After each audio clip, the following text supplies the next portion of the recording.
Good morning, everyone. I'm Shayna Stacy. And I'm Bentley Leonard, and welcome to The Spiel. Since we've been gone for almost a month now, let's get you caught up to date on Jewish news. Israel's re-elected Prime Minister Benjamin Netanyahu on Wednesday, March 18th, was re-elected. Netanyahu defeated his leading challenger, Isaac Herzog, after trailing him at the start of the election. Before the elections, he also stated that he wouldn't support a two-state solution with Palestine, but later reenacted that statement. Israel did not spy on the nuclear talks between Iran and other world powers, according to an Israeli official said last Tuesday. The official denied a Wall Street Journal report that said Israel had obtained confidential information to help their argument against a potential deal. With the deadline fast approaching, Israel and many other countries are interested in the outcome. The Lapin Foundation wants to open up sponsored trips to Israel to Jews who are under the age of 18. Robert Lapin, the head of the foundation, wants younger Jews to visit because of the rise of anti-Semitism on college campuses. However, Tagli Birthright, the most prominent philanthropy that sponsors these visits, opposes that idea. Tagli argues that these trips have more impact on those who are generally more mature. America's oldest matzo factory is moving away from Manhattan's Lower East Side. It's been open since 1925. Stride's plans to shut down their old factory and reopen in a new computerized plant in the New York area. The contract has yet to be signed, so the current plant will continue operations until the new one is up and running. With Passover just around the corner this weekend, Jewish a cappella group 613 are singing a new song. Last week, the group released its latest parody, Uptown Passover, based on the Uptown Funk hit by Bruno Mars. Let's take a look.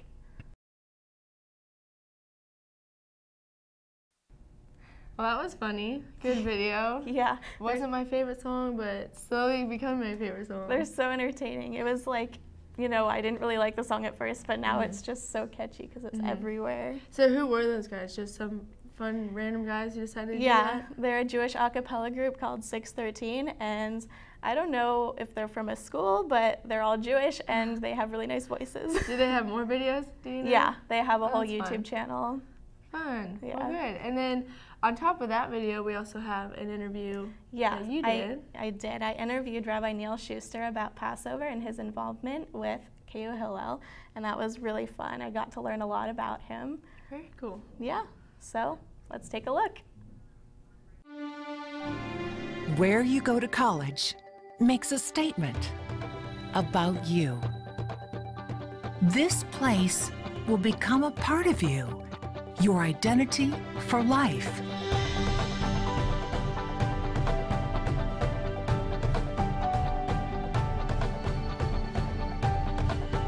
The University of Kansas, a great place to be you. Welcome back to TheShpiel. I'm Shayna Stacy, and I'm here with Rabbi Neil Schuster from Hillel in KU Hillel. So hi, thank you for coming. Thanks for having me. So we just wanted to talk to you a little bit and ask what got you involved with KU Hillel. Well, it's been 6 years that I've been at KU Hillel. Wow. And I know it's been a long time.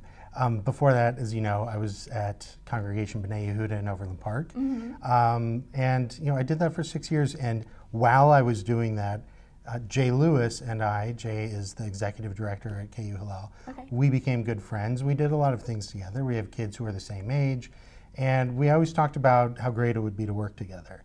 And you know, got to that point, and we tried to make that happen.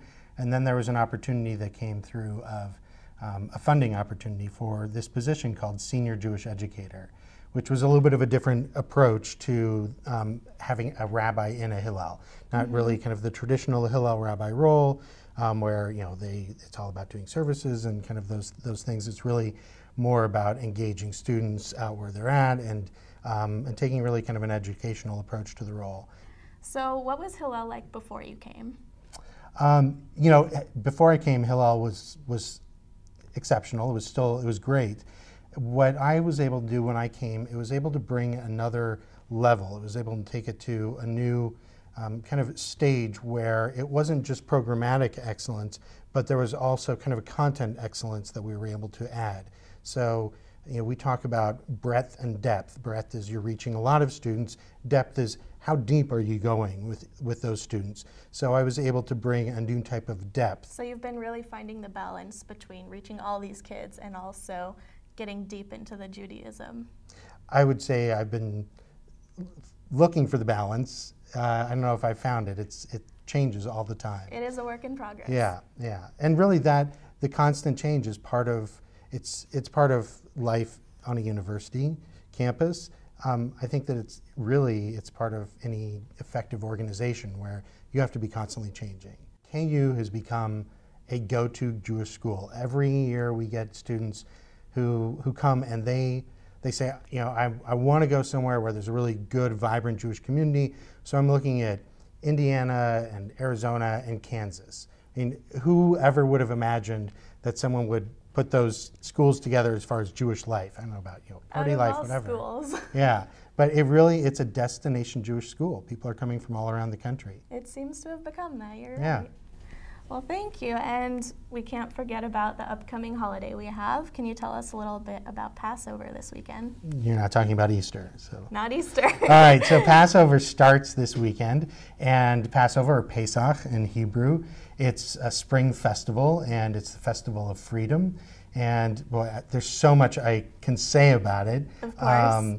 The basics are, it commemorates the Exodus from Egypt, the liberation of the ancient Hebrews or Israelites from slavery in Egypt.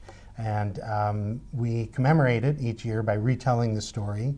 And we retell it in such a way that it's not a story that happened to those other people or to our ancestors, but we imagine that it happened to us. So the retelling is the essential part of it.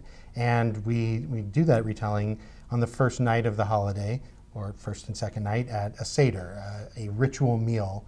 And there are all kinds of symbols of the Seder, and we eat matzah. For 7 or 8 days, we eat matzah instead of bread. Mm-hmm. So we don't eat anything that's leavened, anything that's risen, so bread, cereal, anything like that. And instead we eat matzah, which... little cracker, right? It's like big saltine crackers, only with less flavor. So... Cardboard cracker. Yeah, yeah.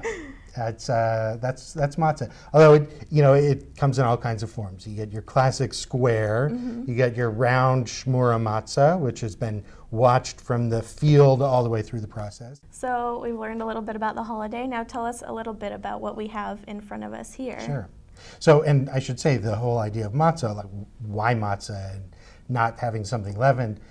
Matzah, we call it. It actually has 2 different things that it's called. It's called the bread of affliction, or a bread of poverty. So the bread of affliction, and the idea is when the Israelites were leaving Egypt, they didn't have time to let their bread rise. So that's why we have it. Or the bread of poverty, that when you're a slave, you don't have time to let your bread rise. So what we have here, what's matzah? We said it's like a big saltine cracker, something like that. And in the Mishnah, the earliest layer of written Jewish law, they lay out there are 5 grains that you can make matzah from. And they are, let's see, barley, oats, this is spelt flakes, this is rye, this is spelt, and this is wheat. So 5 basic grains. And anything that comes from these grains but isn't matzah is chametz. It's leaven, and you can't have it on Passover. If it's from these grains and it's not matzah, you can't have it. Well, that's very cool. We got a nice history on Passover and why we can and can't eat certain things. And we've heard a lot about you and Hillel and your involvement with Hillel. My pleasure. Thanks for having me. And we have Seders this Friday, both at Hillel and Chabad. So join us for those. And thank you. We'll be right back.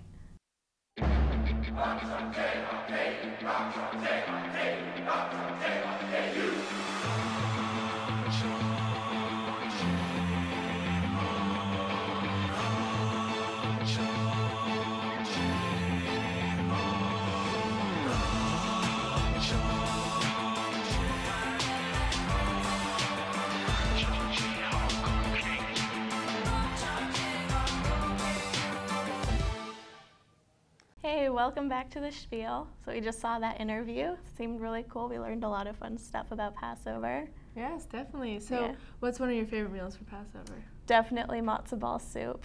There's not a lot of, since there's a lot of dietary restrictions, there's not a lot we can eat, you know, can't have bread or anything bready like that. So matzo ball soup is the way to go.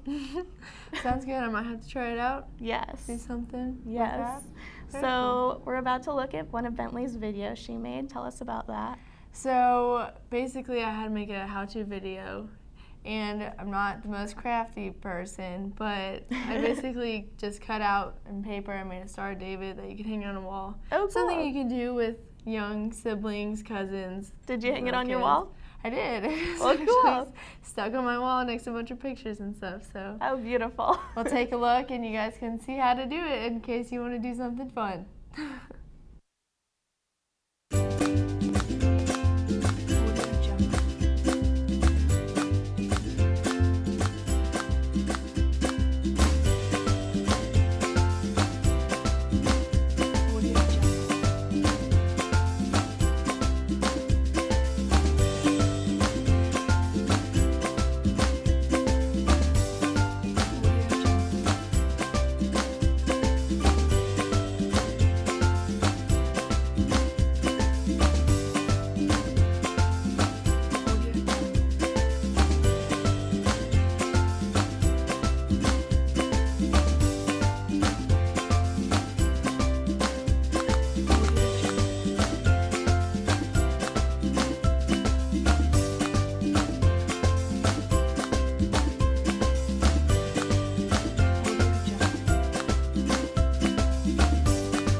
Bentley, that was adorable. You know, it's just something fun to do, I guess, if you So want to. crafty, I'm so sure everyone could do it better than I could. Mine is. Well, that was fun to watch. We'll be Thanks. back with after the short break. What do you mean? What do you mean my mocha's not here? I'm Ben Allen, seriously. What about here? Is that better?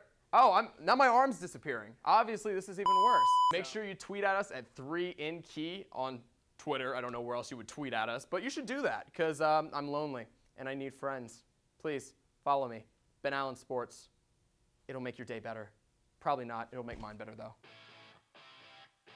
Literally, I'm back again on Good Morning KU for 3 weeks. I'm gonna be coming in, analyzing those teams, telling you what you need to know and why you need to know it. Because I know things. We're going on a trip and our favorite rocket ship. Follow me on that Twitter thing, Ben Allen Sports. So March Madness is coming up. Why am I wearing a Ravens shirt? Because I am a loser. Signing off, konnichiwa. I'm back. Welcome back. I'm Michael Portman. And I'm still Shayna Stacy. Before we let you know about what upcoming events there are, let's throw it to Thomas with the Yiddish word of the week. Thanks, guys. Thomas here with your Yiddish word of the week. Glad to be back, and I hope you had a great spring break. So, Yiddish word of the week. This week's word is actually a phrase, but don't worry, we're going to keep it short. Oy vey. Very popular. You've probably heard it. You might have said it. If you've never heard of it, you need to start getting out of the house. Oy vey. It means, oh woe, or woe is me.